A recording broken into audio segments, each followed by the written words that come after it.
Boa noite, amigos. Iniciamos mais uma reunião de estudos aqui no Grupo Espírita Saber Amar e damos continuidade ao estudo do livro Voltei. Vamos pedir aqui a Jussara para fazer a prece de abertura de hoje.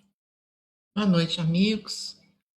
Vamos pedir a vocês que neste momento, junto conosco, levar os pensamentos ao Mestre amado Jesus, nosso comandante, nosso mestre, que nós possamos estar de mentes e corações entrelaçados, solicitando a presença dos amigos espirituais em nossos lares, para que possa trazer paz, saúde e harmonia nesses momentos de reflexão, de estudo, que nós possamos estar ligados uns aos outros, em nome de Jesus. Que assim seja. Que assim seja. Muito bem, como comentamos, nós vamos iniciar aqui mais um capítulo do livro Voltei, e esse agora é o capítulo 6º, que tem o título A Passagem. Até aqui no capítulo 5, a gente comentava aqui com o Jussara, que ele vem experimentando e contando para nós as experiências de um espírita que estava passando pela desencarnação, pelo processo de desligamento, até o capítulo 5. Já no capítulo 6 e adiante, ele vai começar a mostrar as primeiras etapas dele no mundo espiritual, e os preparos. Por isso que aqui nós vamos ver os cuidados que são tomados pela espiritualidade na reunião daqueles espíritos bem intencionados, como ele coloca aqui no livro, para então se encaminharem à região do mundo espiritual onde vão se situar. E, nesse caso, são as colônias espirituais mais próximas da Terra. E ele vai começar a descrever aqui nesse capítulo os cuidados desta etapa e essa transição. Nós convidamos a todos para acessarem o portal Saber Espiritismo, a TV Saber Espiritismo, e lá poderão acessar os estudos anteriores, onde nós vamos encontrar os relatos dos capítulos 1 a 5, e é possível acessar através da playlist do livro Voltei, e muitos outros estudos. Hoje nós estamos aqui, Carlos Jussara Malab e Marco Gandra, na parte técnica. Vamos, então, iniciar o estudo de hoje. Como sempre, a gente inicia com a palavra de Emmanuel, mas dessa vez nós vamos iniciar com Chico Xavier falando da palavra de Emmanuel. Eu acho que é legal, né? Sobre nós selecionamos aqui um comentário de Chico, né, que está no livro Evangelho de Chico Xavier, de Carlos Bacelli, onde é muito interessante esse livro de Bacelli, porque ele vai pegando trechos de comentários que ele anotou ou que ele achou relevante nas obras de Chico Xavier. Então, vamos ver o que ele fala. E ele colocou assim, muito interessante, nos faz refletir bastante esse trechinho. Ele falou assim: Emmanuel já escreveu por nosso intermédio. Escapamos da morte quantas vezes for preciso, mas da vida nunca nos livraremos. Um espírito amigo nos disse que a morte do corpo não é mais do que um sono mais prolongado de que despertamos como somos, como estamos e como queremos. Poxa, hein? Que legal essa explicação. Com que traduziu o pensamento de Emmanuel para isso, para a gente, né? Isso. Ele traz uma abertura de raciocínio muito lógico, né? Que é da lei divina, é da lei natural, é uma condição sine qua non que falam, né? Para a nossa evolução, a vida. Então ele fala que escapamos muitas vezes da morte, ou seja, na vida escapamos várias vezes, né? Por misericórdia, porque temos um plano a cumprir, né? Por diversos itens, mas que não livraremos de renascer. É da vida verdadeira, que é do mundo espiritual, né? Quando ele fala assim, escapamos da morte quantas vezes for preciso, quer dizer, na verdade, ele se refere aqui a nosso sentimento, né? Como encarnados, a gente falar que a morte parece que é definitiva, né? Mas da vida nunca livraremos, quer dizer, sempre nós vamos retornar à vida espiritual, que é a vida verdadeira. Então, nós nunca vamos acabar com a vida, porque ela não acaba, não é isso? E ele deu a entender que é uma condição, a nossa evolução, a reencarnação, inúmeras vezes, né? Para experimentarmos e solidificar as virtudes, o entendimento das leis de Deus, das leis naturais, né? E é interessante, cara, que ele coloca no final, né, que quando há a morte do corpo, né, que ele identifica um sono prolongado, nós vamos despertar o verdadeiro eu, quem somos, em que nível mental estamos e o que eu quero para mim. Né? Por isso que achamos muito próprio esse texto, né, onde Chico reflete o pensamento de Emmanuel, o pensamento que ele diz de um espírito amigo, né, porque o texto dele, de hoje, do irmão Jacob, ele vai destacar essas características quando nós estamos no mundo espiritual, identificamos como despertamos, e aí seremos transparentes como somos realmente, não como os outros nos veem de uma maneira superficial, mas como realmente nós somos e como nós estamos na escala evolutiva. Porque quando a gente reencarna, existem condições ao plano reencarnatório para a nossa vida, são papéis a ser cumpridos, e que muitas das vezes a gente está mesclando aí da função, do papel que a gente está desempenhando. Né? Por isso que ele fala, como queremos. Como queremos. Porque basta a nossa disposição, a nossa atividade, o nosso despertar para mudar tudo.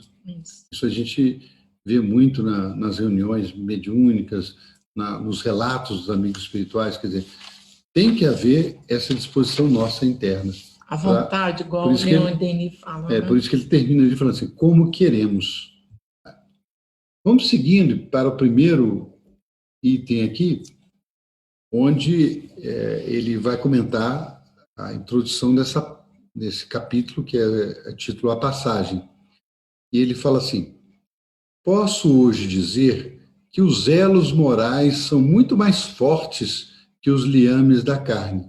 E, se o homem não se preparou convenientemente para a renúncia dos hábitos antigos e comodidades dos sentidos corporais, demorar-se-á preso ao mesmo campo de luta em que a veste de carne se decompõe e desaparece. Ele continua.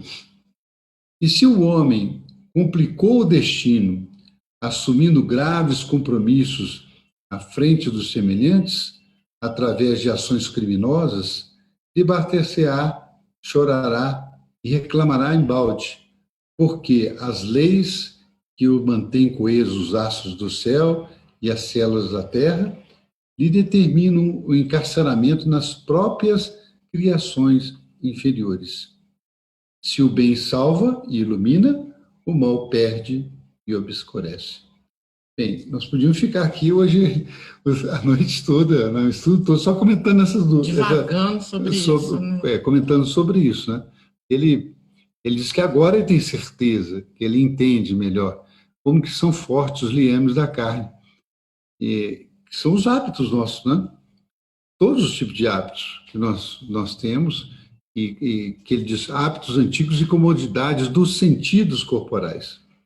Quer dizer, para que a gente se liberte no mundo espiritual, temos que libertar também das necessidades que nos habituamos a ter no corpo material, de alimentação, tipo de alimentação, né? Tipo de reação às questões do dia a dia, ou mesmo provocações ou ações de outros para conosco. Quer dizer, essa renúncia aos hábitos antigos, ela é essencial para que a gente possa se adaptar aos novos hábitos que temos que adquirir no mundo espiritual. Certa feita eu estava lendo aqui Neil Lúcio, naquele livro Sementeira de Luz, e ele fala que depois de 10 anos no mundo espiritual, ele mesmo se sentia muito diferente daquele quando ele estava encarnado, que ele havia desencarnado. Tão diferente que ele achava que os parentes dele não iam mais reconhecer a vibração que ele emitia, porque tal era já o desapego dele a essas questões terrenas. Então, essa nova vida, nosso mundo espiritual, vai exigindo essa renúncia. Mas ele destaca aqui que aquele que complicou o destino, veja, ninguém cumprindo com o nosso destino, só nós mesmos que complicamos o nosso destino por assumirmos novas graves compromissos, como ele diz. E esse, então, vai passar por um período de transição, onde vai, por si só, se recondicionar, se readaptar, entender a sua necessidade de evolução, e muitas vezes o que provoca isso é a própria dor. E o que eu achei interessante nessa fase que ele colocou, Gustavo, é que ele fala assim que, olha a comparação que ele faz, que as mesmas leis que mantêm os coesos, os astros no céu e as células na Terra, determinam o encarceramento das próprias criações inferiores. Ao contrário, as leis naturais. Quer dizer, que nós todos estamos sujeitos a leis de atração e de repulsão. A harmonia universal do universo. Isso. Então, nós todos estamos sujeitos àquilo que nós cultivamos em nossa mente, nas nossas disposições e no nosso campo mental. Tudo isso, como ele diz, é a mesma força magnética, gravitacional, que mantém os astros no céu, e no sentido até da lei divina, e as células da Terra também, com relação, no mundo espiritual, aos nossos pendores e às nossas criações mentais. É interessante a gente extrair esses dois tópicos, né, essas duas páginas, que ele deixa para a gente o entendimento de que quanto mais a gente se identifica com a matéria, ou seja, os vícios possuem a gente, né? Não é a gente que possui o vício acaba possuindo a gente, a matéria possui a gente, igual nós estávamos vendo, né, de um senhor que construiu uma casa de ouro, e isso ele falava que a casa trazia imensa felicidade. Quanto mais a matéria possui a gente, mais difícil fica a gente se tornar independente dela. Porque o mistério da facilidade, do desenlace, do entendimento da passagem para o mundo espiritual e vice-versa, né, é dançar com a lei de Deus, com a lei natural das coisas, e não ficar agarrado, igual ele falou, os elos morais, né, a falta de entendimento espiritual, né, do seu ser, é aquele que nos atrasa, aqueles que nos prendem, né? Nos cerceia da liberdade do ser. Né? Por isso que esse nosso apego às questões terrenas, né? É o que ele destaca ali, que vai manter a gente preso a esses mesmos as questões. E o sofrimento atroz que vem, porque não é o objetivo a gente ser a matéria. Nós somos espíritos. E muitas das vezes a gente traz a nossa carência em cima de alimentos excessivos, de carros poderosos, a gente substitui as nossas faltas emocionais, né, as nossas nossa capacidade de raciocínio, né, por matéria. Então, quando nós desencarnamos, nós ficamos perdidos, porque a matéria fica e nós vamos. E é tão sério isso que a gente vê casos lá, por exemplo, relatados lá em Nosso Lar, né, sobre alimentação. Sobre alimentação e uma discussão que havia, histórica lá em Nosso Lar, sobre alimentação de carne, né? E eles vinham fazendo um trabalho de preparo para desvinculação, de educação, e depois teve que ser um trabalho mais radical, né? Quem tiver a oportunidade de ler, leia lá em Nosso Lar, vai ver essa ação mais radical do governador de Nosso Lar, que teve que fechar a cidade, ligar as proteções elétricas, né? E trabalhar internamente para reeducar todo mundo a um tipo de alimentação diferente.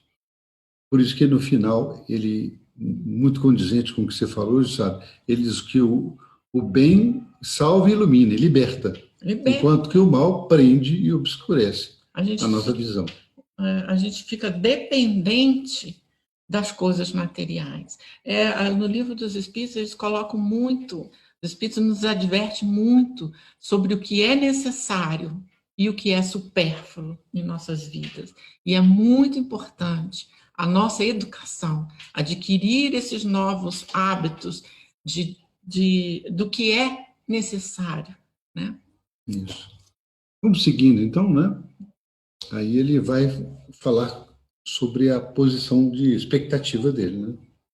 E o trechinho destacado fala assim: na expectativa inquietante, né? A que destino me conduzia? Ele traz aqui várias questões que passavam na cabeça dele, né? E que é muito interessante, que é a nossa, né? Também. A que destino me conduzia? Desencarnado como me achava, por que motivo não me vinha a lembrança de súbito toda a trama da reminiscência do passado? Por que razão não me recordava da anterior libertação espiritual? Onde se localizaria a minha nova habitação? Na região europeia, em que eu reencarnara, ou na zona americana, em que foram servidos pelas benditas oportunidades do serviço e da experiência? Um outro item, continuação, ele nos conta que Marta assinalou-me a inquietude e recomendou-me paciência. Teria os problemas solucionados pouco a pouco. Em rápidos minutos, alcançamos a praia. Para onde me dirigiria? Quer dizer, uma série de questões, né? Uma série de questões. É interessante que vem à tona aí, né? A ansiedade, né? A ansiedade de cada um de nós. O que vai acontecer com a gente, né? E ele, pelo que a gente percebe, ele tem plena consciência de tudo que está acontecendo com ele. E mesmo assim, ele traz à tona coisas interessantes que a gente tem curiosidade, né? Por que eu não estou me lembrando do passado de imediato, né? Para onde que eu vou? Aliás, essa é uma pergunta comum, né? É comum. Quando a gente desencarna, a gente lembra de todo o passado? Não. Né?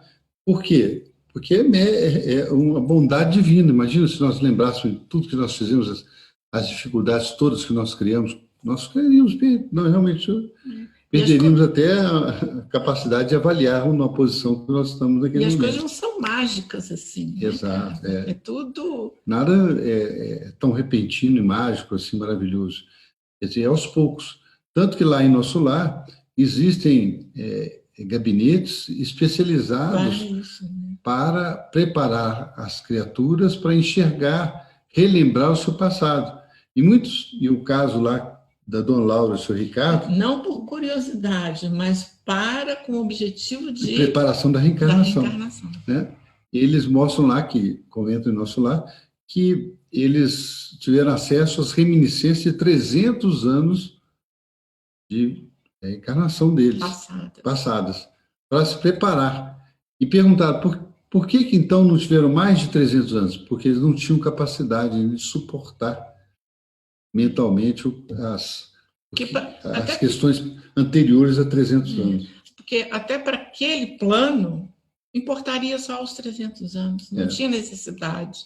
Então a gente tem que ter muito cuidado com isso. E o detalhe, só foram acessar isso depois de muitos anos já em nosso lar, trabalhando, se preparando, né, conhecendo. Então, é pergunta normal entre os espíritas. Ah, pois é. Então, para onde eu vou? Eu vou lembrar já da minha reencarnação passada? Não. Só espíritos muito elevados podem ter essa capacidade, que inclusive já tem essa percepção aqui na Terra. Então, por isso que ele não se lembrava das reencarnações anteriores. E ele fala também, porque ali ele fala da região europeia, porque ele nasceu na Europa, foi para Nova York, o irmão Jacob era Frederico Figner, nós já comentamos aqui em outras reuniões, revelado mesmo por Chico Xavier, e nasceu na Europa. Ele morou nos Estados Unidos, de lá ele veio para o Brasil, até para Belém do Pará, depois para o Rio de Janeiro, onde ele começou a vender equipamentos fonográficos e fez a carreira e a fortuna dele. Então, veja, ele tinha dúvida, eu volto para onde eu nasci, eu vou para onde eu fiquei, né, nos Estados Unidos, fico aqui, né? Quer dizer, aí a filha dele, Marta, foi explicando, né? Percebendo a ansiosidade dele, né? E então alertou para que ele se tranquilizasse, né? Tivesse paciência. Assim como nós aqui reencarnados ficamos muito ansiosos, o que vai ser da gente amanhã, né? Então a gente tem que ter a paciência. Tudo é feito paulatinamente, né? E aí ela acalmou ele, né? Todos os problemas vão ser solucionados. E aí ele se deparou, foi levado a uma praia. Porque lembro que quando ele estava prestes a se desligar do corpo físico, ele foi levado à praia para se refazer, né? E agora, Bezerra de Menezes, que era o guia desse grupo, né? E ele, e irmão Andrade, que era o mentor dele, falaram com a Marta lá, quando eles estavam na entrada no cemitério, e se despediram, se dirija para a praia, nós vamos nos encontrar lá para depois reunir com um grupo de amigos que vão viajar conosco para as colônias espirituais. Então, mais uma vez, ele volta à praia. Isso. Para quem não mora junto à praia, para quem mora... Essa daí que você colocou é a Praia Vermelha, lá no Urca. Exato. Então, para aquele que não mora na praia, na verdade, é junto à natureza. Ele vai explicar isso, por que é junto à natureza. E agora ele vai se encontrar com os companheiros. E ele fala assim, nesse tópico entre companheiros. Em meia hora, congregava-se ao nosso lado, reduzida a assembleia, espíritos protetores traziam outras criaturas tão necessitadas de assistências quanto eu mesmo. Admirado, notei-lhes o abatimento, o cansaço. Exceção de 2 dos 15 convalescentes da morte, que se aglomeravam junto de mim, sob o patrocínio de amigos abnegados, mostravam eles o olhar vitrificado e se movimentavam maquinalmente, orientados pelos benfeitores. Então, podemos ver aqui que ele foi encontrar com esse grupo que nós vamos acompanhar na passagem seguinte e vai, então, se direcionar para a colônia espiritual. Veja que muitos deles, embora tenham merecimento por estar ali amparado, embora tenham, assim, a oportunidade de serem auxiliados pelos amigos espirituais, eles se mostravam o quê? Como que convalescentes da morte. É interessante esse termo que ele colocou, né? Convalescente da morte. Sem entender nada, né? Porque eles eram recém-desencarnados. Então, eles estavam ainda, muitos deles, com o olhar vitrificado. Ainda, o irmão Andrade explica nesse texto que alguns deles já haviam desencarnado há dias, mas não tinham condição de ser levados ainda para a colônia espiritual, sendo, inclusive, pessoas com esclarecimento espiritual e com bagagem em boas atitudes, né? Em ser pessoas com uma boa bagagem moral. A gente percebe aí que é um grupo de acolhimento, assim como tem um grupo espiritual para o desligamento, né, o falecimento, a separação do corpo e da alma, né, há também um grupo de acolhimento dos recém-desencarnados, né? E é interessante a gente lembrar, né, Carlos, que a gente estudou no Livro dos Espíritos sobre a lei do trabalho, e como os espíritos trabalham, como os espíritos são mensageiro mesmo do trabalho de Jesus, né? Trabalham para o bem, trabalham para o desenvolvimento da Terra. E outro tópico que eu achei interessante aí é que não é privilégio dos espíritos esse acolhimento, não é? Ele destaca, né, como você falou, ele destaca o nível mental, moral, né, que eles conseguem acordar e ser acolhidos pelo grupo. Você lembrou bem, quer dizer, não é um privilégio da doutrina espírita, do espírita, mas sim um privilégio da pessoa que desenvolveu aqui na Terra atitudes... O entendimento, né, o equilíbrio. Equilíbrio, atitudes benevolentes para com o próximo, para consigo próprio, porque ele se preparou espiritualmente nas suas atitudes, na sua ação durante a vida. E que mantém um padrão mental elevado também, né? Desapegando-se das questões materiais. Tudo isso são fatores que contribuem. Mas, embora eles estivessem ali, alguns deles, ele falou que poucos estavam conscientes, e a maioria estava com essa questão de vitrificados. Né? Nós vamos agora reparar como esse grupo de acolhimento dos recém-desencarnados é importante e por que é importante. Né? Agora ele vai começar a colocar as dificuldades que ele vai encontrar, né? Que todos os recém-desencarnados vão encontrar. Então, por isso que é importante esse trabalho espiritual dos amigos espirituais, juntando, formando um grupo. Para essa saída, né? Sair da atmosfera. Os espíritos estavam se reunindo, né? Ele vai explicar isso aqui. Então, a exceção de 2 dos 15, com ele vão dar 16, né? E estavam esperando mais um, que vai mostrar que dá 17, que era o grupo. Só 2 estavam mais conscientes, os outros ainda estavam meio inconscientes. Isso mostra que a necessidade da nossa preparação para o desencarne.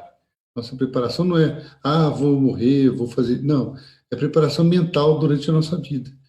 Nossa atitude, nossa vida, como diz Chico, no primeiro slide que colocamos aqui, é que vai nos configurar a nossa força, a nossa consciência perante a desencarnação. E ele continua. O irmão Andrade, novamente conosco, asseverou que não era fácil abandonar sozinho, sem maior experiência da espiritualidade superior, o domicílio dos homens. Inumeráveis entidades inferiores cercavam os recém-libertos, tentando realgemá-los às sensações do plano físico. A importância do grupo. Né? Não seria justo expor amigos bem-intencionados a semelhantes ataques, e por isso se formavam extensos cordões de vigilância. Disse-me que os pensamentos desordenados de milhões de pessoas encarnadas e desencarnadas no ambiente humano criam verdadeiros campos de imantação, aos quais não se subtrai a alma facilmente. Acentuou que a nossa retirada, em perigosa circunstância como aquela em que a expedição conduzia alguns irmãos quase inconscientes, se realizaria com mais êxito sobre o campo ou sobre as águas. A atmosfera ao redor desses elementos é mais simples, mais natural. É a natureza. Olha, quantas explicações estão aqui nesses pequenos trechos que ele colocou. Então, ele já deixa claro que não é fácil para quem não tem uma experiência maior no mundo superior, espiritual, entendimento, se afastar do campo da terra dos homens, aqui desse convívio nosso. Porque existem várias entidades aí querendo nos vincular ao campo físico. E, para isso, precisa ter muita vigilância. Mas ele mostra que a espiritualidade está atenta, que ninguém está desamparado, que a espiritualidade forma extensos cordões de vigilância. E não precisamos ter medo, receio, como que foi cultivado isso durante milênios na nossa cabeça, o medo da desencarnação, do inferno, do purgatório. A extinção do nosso eu, né, do nosso ser. Nós não precisamos preocupar com isso. Nós precisamos preocupar com a nosso equilíbrio interno, com o nosso aprimoramento espiritual, com o nosso equilíbrio mental. Confiança, né? A fé. Sabendo que existe outra vida, que a vida é a vida verdadeira nossa. Isso que nós temos que preocupar, porque os amigos espirituais, por esse clima, estarão ali para nos ajudar. Agora, olha que preciosidade que ele deixa aqui para a gente. Ele fala que os pensamentos desordenados aqui na Terra, de milhões de pessoas, criam um campo de imantação, que a alma não se subtrai facilmente. Quer dizer, esse campo de imantação, ele é presente em torno de todos nós. E quem é mais sensível percebe isso de uma maneira muito clara, essas ações mentais daqueles que nos cercam, da humanidade em si, e, por que não dizer, nossas também, elas nos imantam as questões terrenas. E mesmo, como ele explicou, quando nós colocamos excessivo valor às questões materiais, nós também estamos imantando um objeto com o nosso querer, com o nosso pensamento, e esse objeto também tem reflexo sobre nós. Então, esse é um campo que nós temos que estudar mais. Ele mostra esses campos de imantação, que a alma fica ainda agarrada a isso. E por isso que ele diz que era preciso um comboio ali para fazer a retirada daqueles irmãos. Ele coloca como 17, né, contando com ele próprio, para o mundo espiritual, ou na colônia espiritual, onde eles se iriam situar de forma de ter êxito. E aí ele esclarece, como falamos antes, que esse transporte se vai dar sobre o campo ou sobre as águas, porque nesses locais a atmosfera é mais simples e natural. É porque nos campos e nas águas não está o ser humano. Uhum. Né? Então, nas grandes cidades, há esse pensamento imantados, desordenados, por a gente mais sensível, como você falou, percebe, né? A gente fica até agitada. Por que quando a gente vai para a praia, a gente vai para uma cidade do interior, a gente relaxa? Porque tem menos energia de pensamento desordenado. Então, a gente fica em mais contato com a natureza. Esse campo de imitação é mais fraco. É mais fraco. Então, a gente é capaz de poder estar em contato com a naturalidade, né? Por isso que os amigos espirituais que coordenam esse grupo, o caminho mais fácil de sair dessa imantação é pela água ou pelos campos. Sobre a água, sobre os campos. Então, esse é o caminho, realmente, sabe? Devido à atmosfera psíquica nessas regiões. E ele dá esse verdadeiro testemunho para a gente pensar sobre quanto que nós carregamos o nosso ambiente, o nosso trabalho, onde nós trabalhamos, a nossa casa, onde moramos, com o tônus mental que carregamos. Aí o nosso cuidado com esse tônus mental, porque esse tônus mental é que vai na verdade, fortalecer ou enfraquecer a nossa residência e o ambiente em torno. É por isso que é muito importante, não é frescura, é muito importante a gente selecionar ambientes em que a gente vai vai participar, para que aquele ambiente não seja tóxico à nossa mente, ao nosso corpo físico, né? Ao que vemos na televisão, ao que vemos no celular, são coisas tóxicas que traz desarmonia mental para a gente. Esses são detalhes que a gente tem que tomar conta, para que a gente não fique sufocado por tantas informações e tantas inquietudes, né, alheias. Né? Muito bem. E ele continua, então.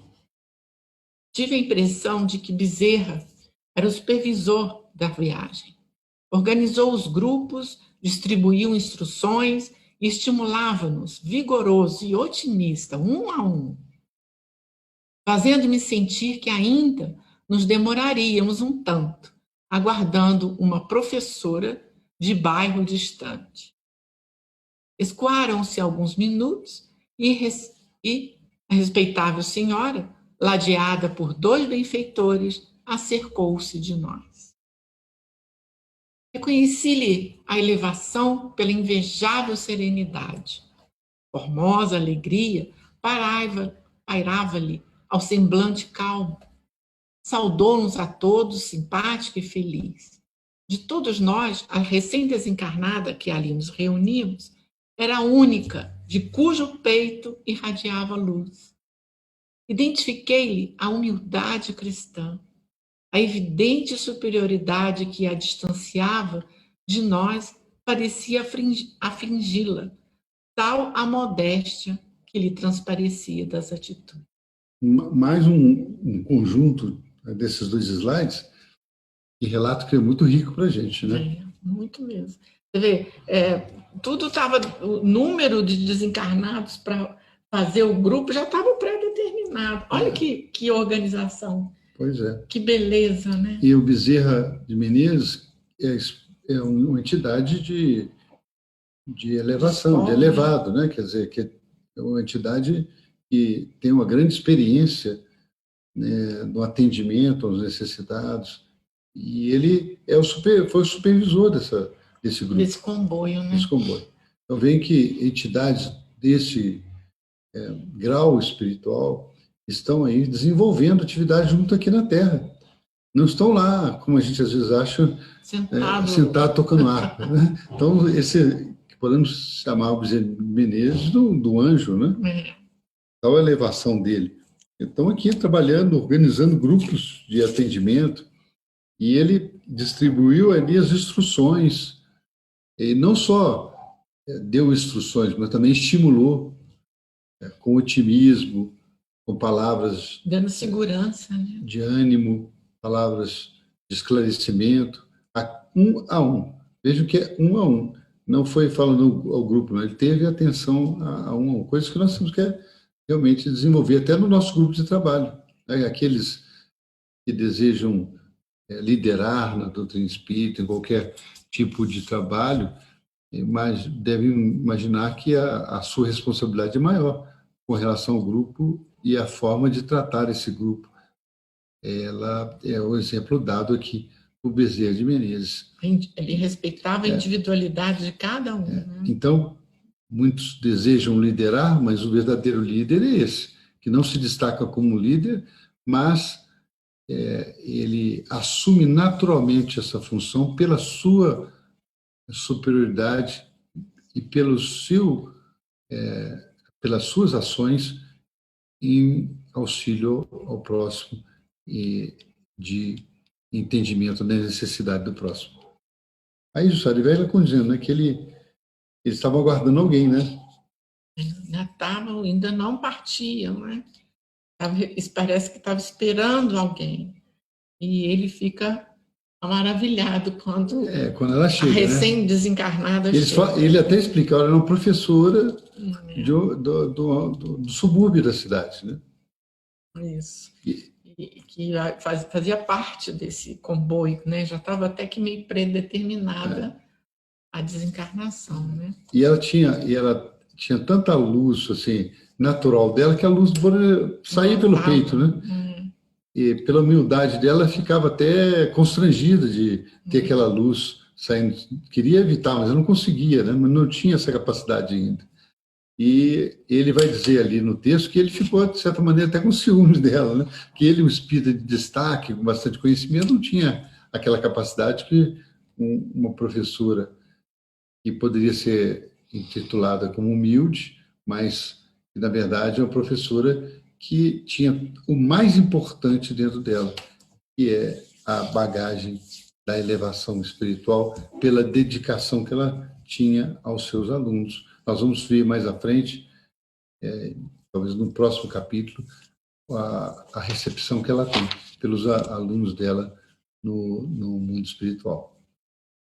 Então, com esse slide, nós fechamos o nosso estudo de hoje com a chave de ouro, né? Porque vemos aí que, independente da posição social, independente da atividade, independente da importância social que se dá para aquilo que nós fazemos, nós carregamos dentro de nós a luz que nos é própria ou a escuridão que nos é própria pelas atitudes que tomamos. E quanto importante é para a sociedade e para o engrandecimento do homem a atividade de professor. Perguntaram ao Chico sobre Emmanuel estaria reencarnando aqui na Terra e qual seria a profissão de Emmanuel aqui na Terra. Ele disse, olha, é a profissão de professor. É aquele professor fundamentalmente interessado no progresso dos seus alunos, na educação verdadeira dos seus alunos, e não simplesmente no título. Amigos, então terminamos o nosso estudo de hoje e vamos convidar todos para a nossa oração. Lembrando que semana que vem nós voltamos para a segunda parte desse capítulo 6 do livro Voltei. E convidando aos amigos também para, sempre que puderem, trazer os seus comentários aqui no canal e deixarem assim as suas mensagens e o seu like junto à plataforma. Muito bem, queridos amigos, vamos pedir a todos que tenham junto a si um recipiente de água, vamos orar do fundo do coração, pedindo a todos que deixem de lado nesses instantes todas as preocupações materiais, todas as dificuldades, as dores que passamos, e peçamos ao Senhor Jesus, nosso Mestre amado, que traga a luz às nossas residências, que traga a luz ao ambiente onde nós estamos, a harmonia ao nosso corpo físico, para que esta dádiva do céu que encontramos agora a oportunidade de estarmos usando, possa nos dar oportunidade de experiências de elevação e de aprimoramento. É assim, Senhor, com o coração feliz por estar em contato com os amigos espirituais, e pedimos o teu amparo e o teu auxílio. E pedimos, Senhor, esteja conosco, hoje, agora e sempre. Assim seja.